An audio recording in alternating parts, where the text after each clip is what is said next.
Thank you so much for tuning into another episode of Teen Gen Talks, where the goal is to empower the youth of Glendale, connect youth to community resources, individuals, and organizations through interviews and discussions. I'm your host, Melissa.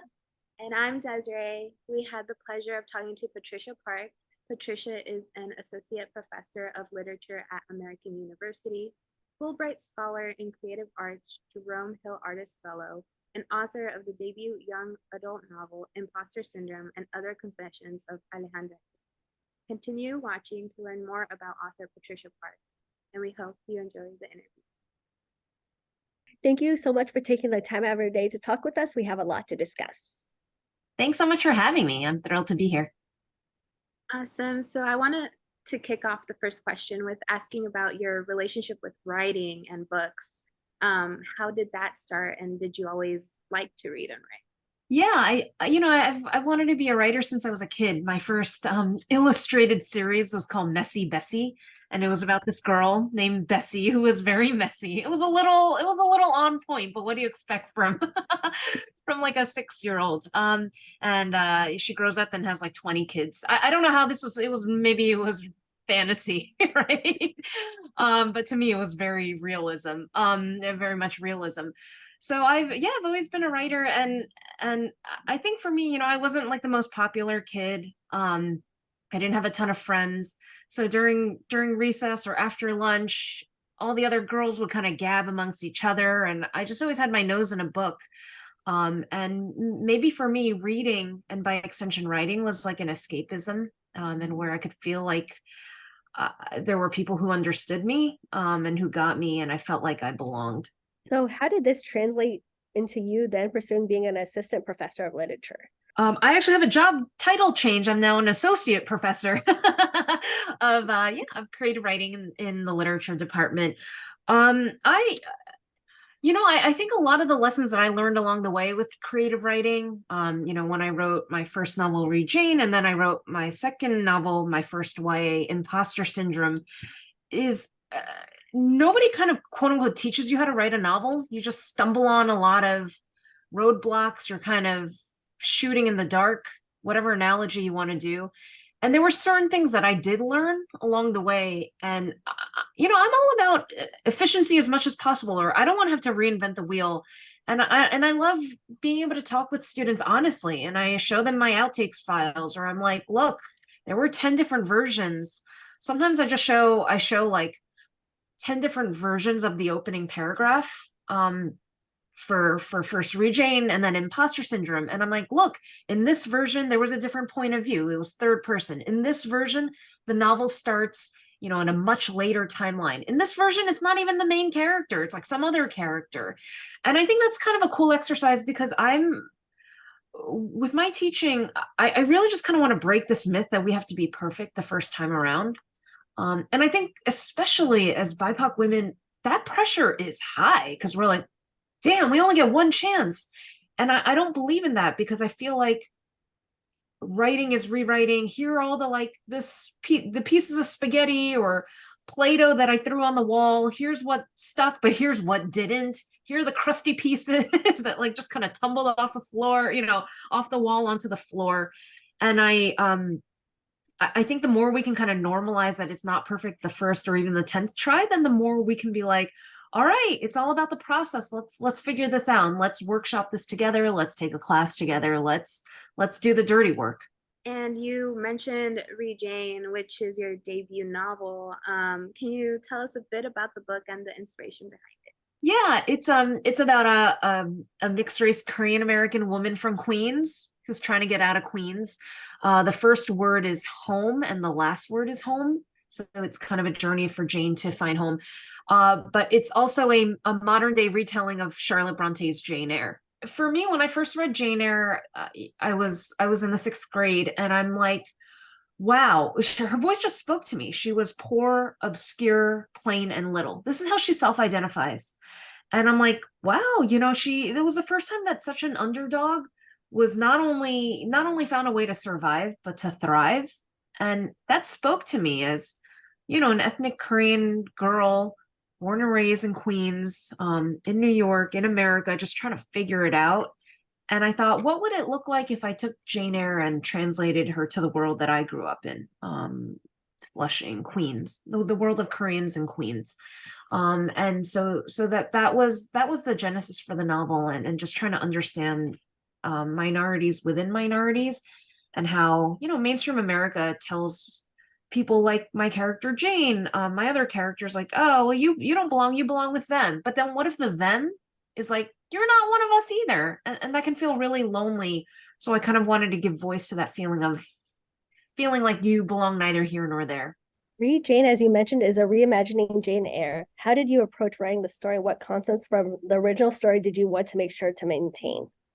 I think it was the spirit of Jane's voice, of the original Jane's voice, that I wanted to capture. And what's cool about that novel is that the first person, like, Jane Eyre lives in a Victorian society. She can't be like, what's up? I'm here to speak my truth. You know, they're like, no, be gone, servant. I mean, she was a governess, which is like maybe a step up from the servants, but then the servants at least had solidarity with each other. So she was kind of in this nebulous space. She was, and so you find, when I was reading the novel, what struck me was she couldn't really say much, right? She had to perform to Victorian women expectations, but then her interiority got to go a little wild. She's like, yeah, nope, this is what I really think. I mean, but in Victorian language, right? And how wonderful that, like, 200 years after Jane Eyre, after the publication, the book is still, it feels fresh and relevant, except for the kind of creepy Edward Rochester Me Too vibes. Like, I was not feeling that, and I was rewriting that. So that was part of what spoke to me about the original novel. And then how did I go about? Yeah, it was like playing Goldilocks with the voice when I was writing my Jane Eyre, when I was writing Read Jane, because the first version, she was already a fully formed person on page one. She's like, yeah, here's what I think about things, and like, screw you people, like, but it didn't make sense, because then if that's how she was on page one, like, where would she end up on page 300? She kind of already went through the journey of finding herself. And so I had to keep playing. And so I was too strong in the first draft, like by the next bunch of drafts, and she was like too reticent and too submissive and too passive. And with Victorian characters, like, they are passive to some, even the most active ones, to some degree. There's like the metaphorical waiting by the phone. Is he gonna call? Like, you know, is this gonna come by the courier? Are they gonna post the letter? You know, you can't just like show up and be there. And so that was like the overcorrection. And then finally I found a way in between. And I have little Easter eggs where, you know, there are some characters who are like Mrs. O'Gall is like a customer at a grocery store, but the novel stands on its own, because I know that not everyone has read Jane Eyre. So it's an adventure of a woman finding her way, you know, a woman from Queens who's like trying to figure herself out, and her journey to find home, literally and figuratively. And when it comes for writing for adults versus writing YA, how do you tackle each one differently? Yeah, and this is something I talk about with my students all the time, you know, and I do workshops on this. Some of it is voice, but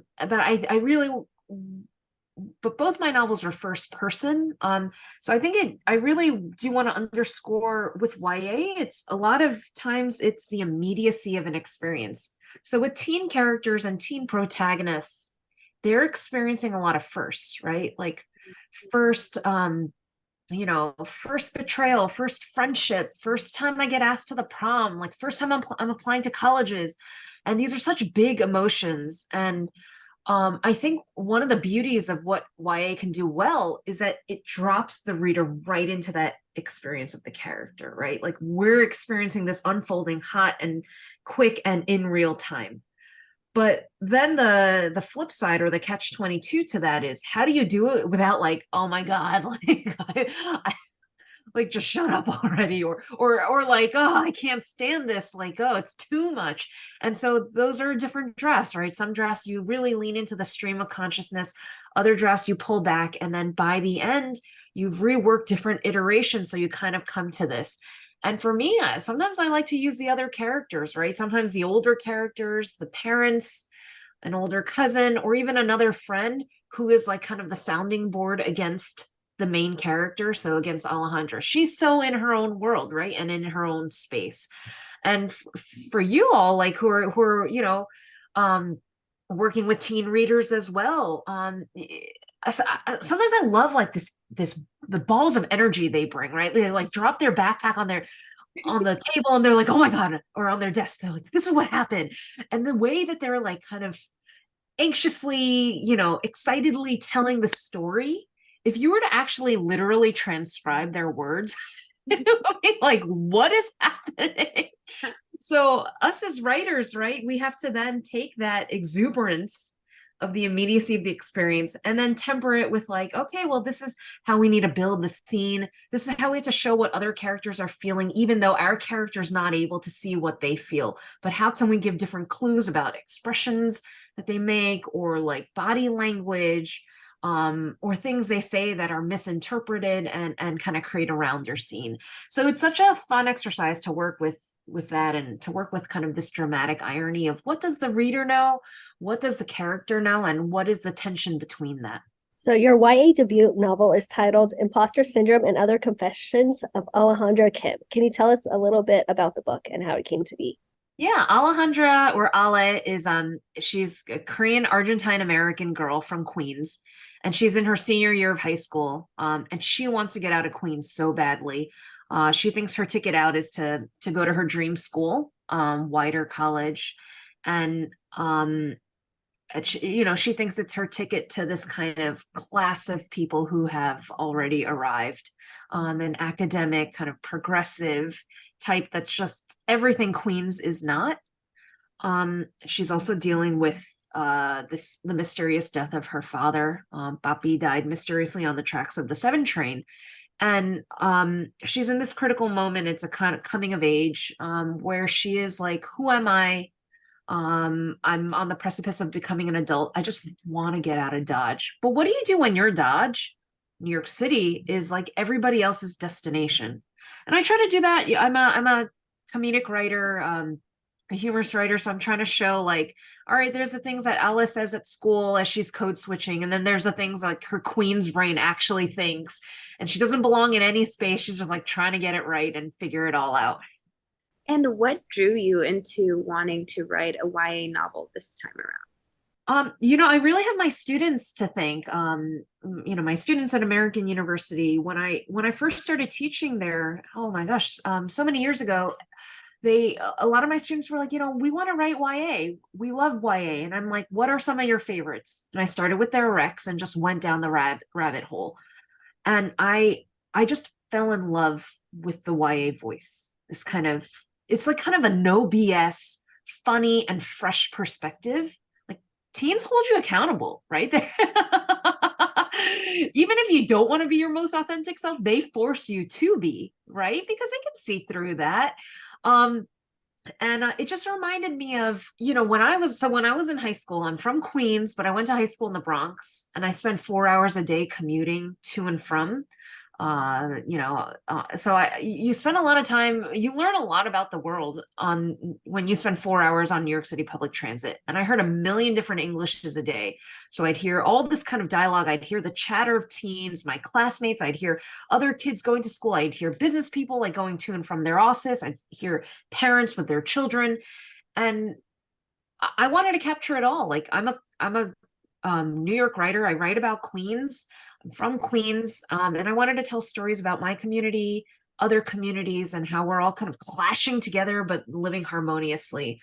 And I thought Ala's voice was the way to do that. And for me, I went to a Quaker college. I went to Swarthmore, and I thought that was going to be my ticket out. I'm like, done with you people in New York. Like, I just want to go to this like idyllic campus away from everything, from what I knew. And I think Ala's journey is a lot of what I experienced, in that it was like Goldilocks, too hot, too cold, trying to find your middle.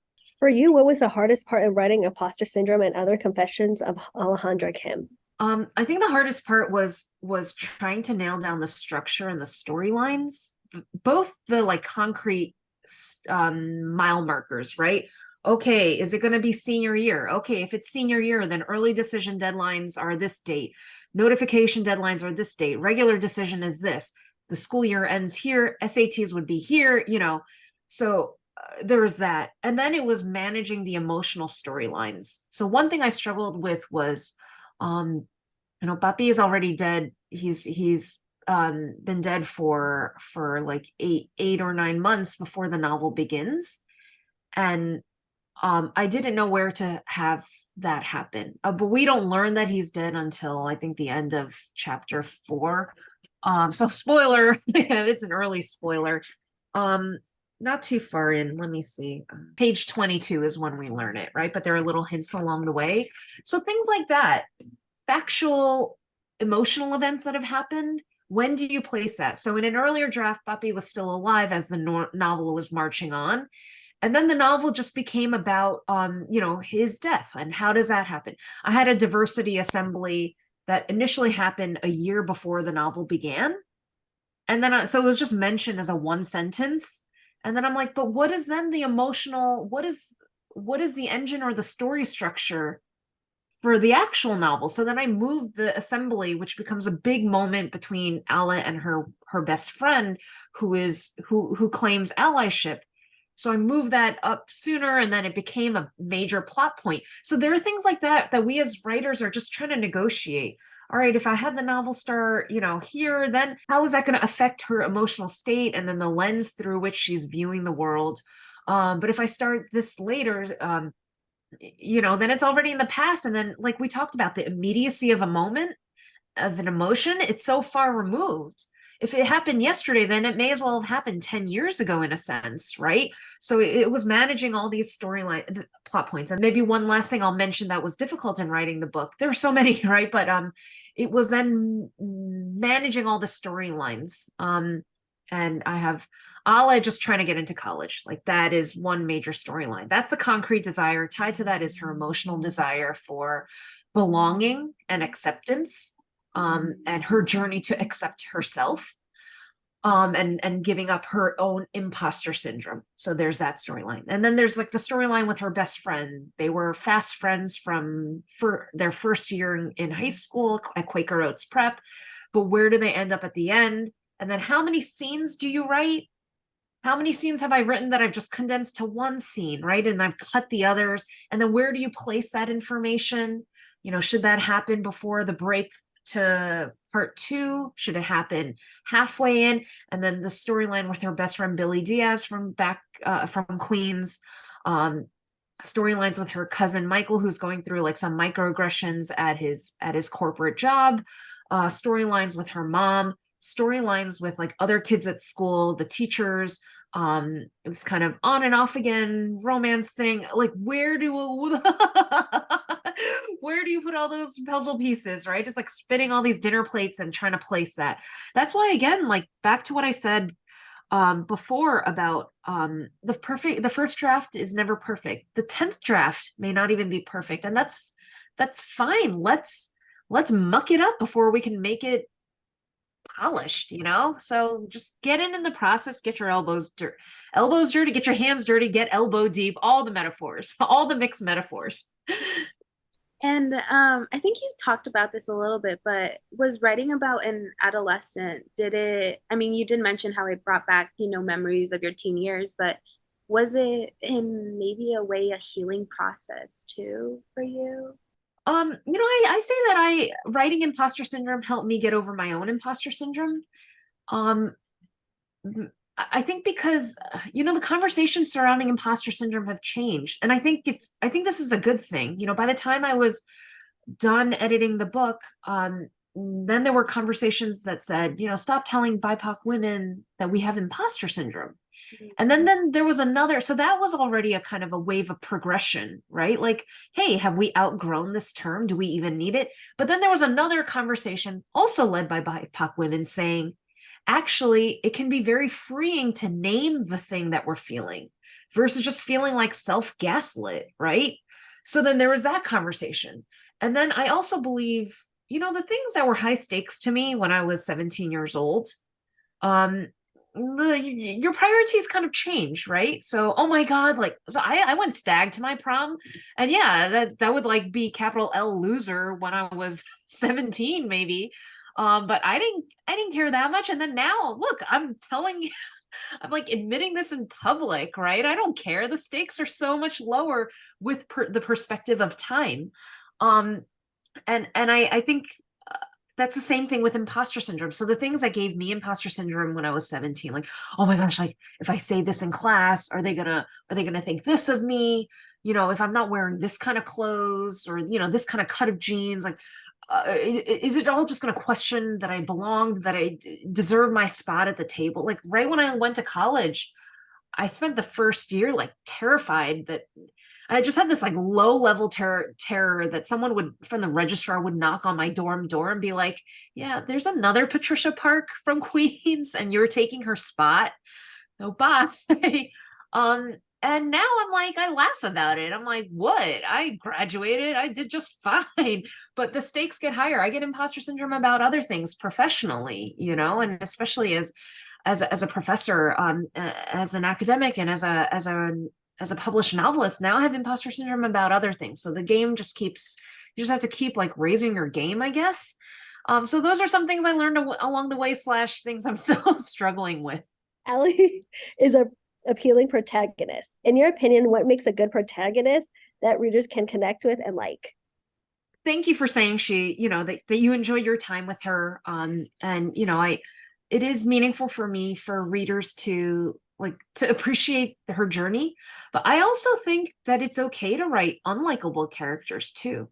And I think, you know, especially for girls and women, and especially for girls and women who are BIPOC, like there's so much pressure that we have to make characters be the kinds of people we would, you know, want to have like Sunday brunch with and get our nails done with and all the things, right?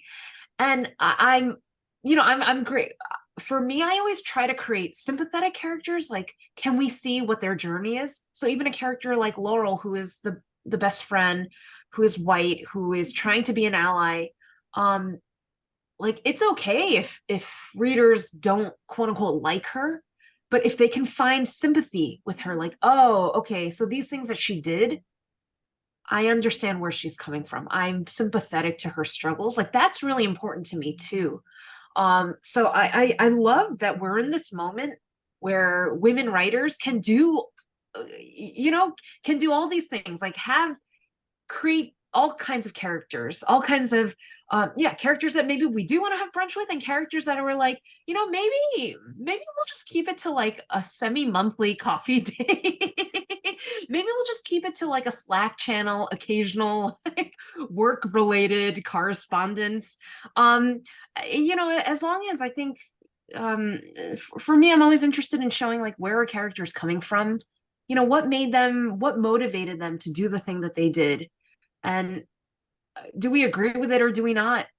Whether we do or not, it's like, oh, I understand. It was because Laurel had this like high pressure dad, you know, who was just like a dinosaur in a china shop, you know, like blundering all over the place, and she's overcorrecting in this way. And college is such a high stakes moment, right? Senior year of high school. Where am I going to go? What is going to determine the rest of my life? And so I think that's really cool about YA, that we could be like, yeah, things are super high stakes in that moment, and then maybe afterwards we look back and we're like, hey, you know, I crested that Mount Everest. Now I have a new Mount Everest, and that's like now that's like a hill, you know, whatever, no big deal. Climb it in an hour. Okay. And What's Eating Jackie O is going to be your next YA novel that will come out next year. So congrats with that. Thank you. Can you talk a bit about it a little bit? Sure. First off, Jackie has a cameo in Imposter Syndrome. Yeah, I love all my novels are like part of this Patricia Park multiverse. And like a character in one will have a cameo in the other. So Boppy in Imposter Syndrome had a cameo in Jane, my first novel, and so forth.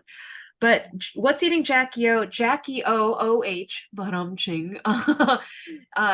She's a a teenage girl from Queens, and she wants to become a chef. Like that's her be all end all. Like, and her parents are really pressuring her to follow the model minority route that they took. Their Ivy League, MBA, law school, yada yada, corporate, yada yada yada. And they're like, Jackie, this is how you have to be an Asian in America. This is what's expected of us. And she's like, I am done being your model minority. So she uses food to express her food journey. She works at her grandparents' deli in Midtown, and then she ends up on a reality TV cooking show where she competes against other teens. And she's dodging feedback like, up the kimchi flavor in your dish. And she's like, ah! And she's just trying to figure out who she is both on and off the plate. So it's been fun. I've had to eat a lot of delicious food in the name of research. Woe is me. Boo-hoo. I've also had to cook a lot of awful, like I'm not a, ask anyone in my family, I'm not a good cook, but I have subjected them all to my cooking because, again, for it's method writing for novel research. You two are more than welcome to come over for dinner. I can't say you'll like it, but you will have had an interesting experience. So you have done the My Gotham Comedy Club show. Has comedy always been part of your life? I'm actually doing stand-up comedy for novel research, again, method writing for an upcoming novel about an aspiring stand-up comic. So I'm just throwing myself, humiliating myself in public for this, but all my novels are humorous. And I realized that I use comedy. This is how I had imposter syndrome, right? I was writing humorous novels, but I never called myself a humorist or a comedian because I didn't think I earned the title. I had such imposter syndrome about it. And it was only, when I would meet with schools or read reviews or something that I'm like, oh, they thought it was funny too. I think humor is really important because I'm tackling pretty weighty issues of identity, class, race, culture, set in the backdrop of a diverse place like Queens and New York City. And the last thing I want to do to a reader is like, here is a 10-ton boulder I want to put on your shoulders. Have fun. Bye. I'm not interested in doing that as a writer or as a novelist. I think I do owe it to the readers to make them want to stay on the journey with your characters. And so I think humor is kind of my sneak attack where I'm like, haha, I'll make you laugh. And then, oh, wait, here's this like added, here's like the fiber, like here's the pureed spinach that you're getting with the LOLs, I guess.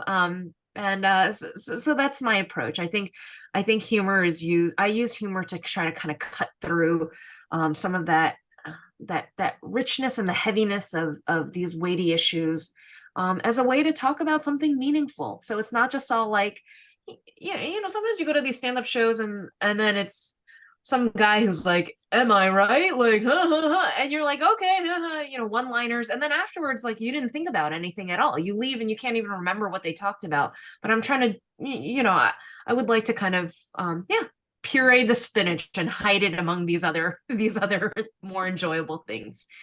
I love how, you bring to light a concept that many of us BIPOC people face, and that's not being able to feel one or the other. And you also bring humor to it, as you said.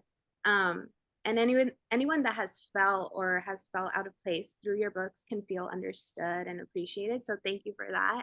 Oh my gosh, thank you for saying that. That's all I'm trying to do. Thank you. Yeah, like honestly, you tackle like a topic that I think like I've felt too, with like not being 100 or not feeling 100% like Guatemalan and not feeling 100% like American. But you shine a light that that we're like 200%. We're like both that 100% of one race and then the 100% of the other. Yeah, so just thank you for that. But in the end, what does all of this mean to you, being able to share your voice through your books? I think so. No one gets into novel writing. It's so hard because you work on a novel for years, and you never know if it will see the light of day.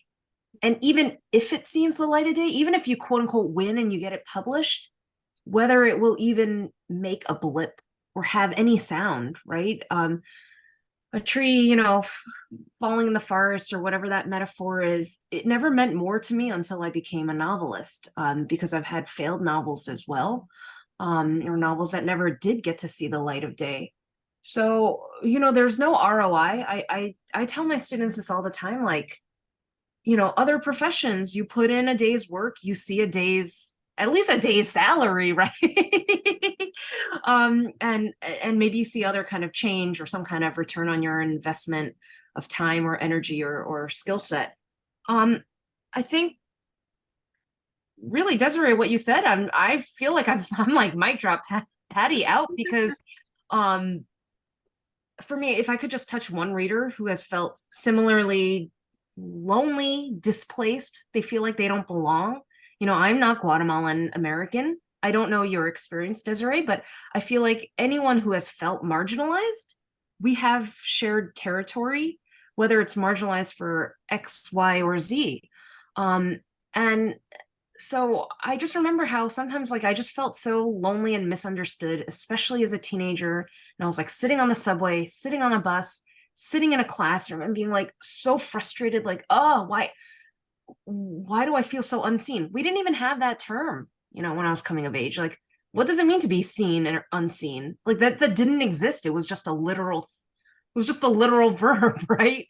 And so even phrases like that. So if I could really, touch one reader feeling similarly displaced and make them feel a little more hopeful for the world, I don't know. I guess I feel like maybe my work is done again, like mic drop.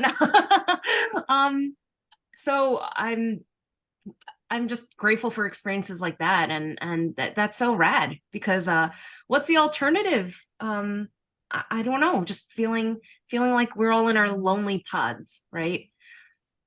I don't want that.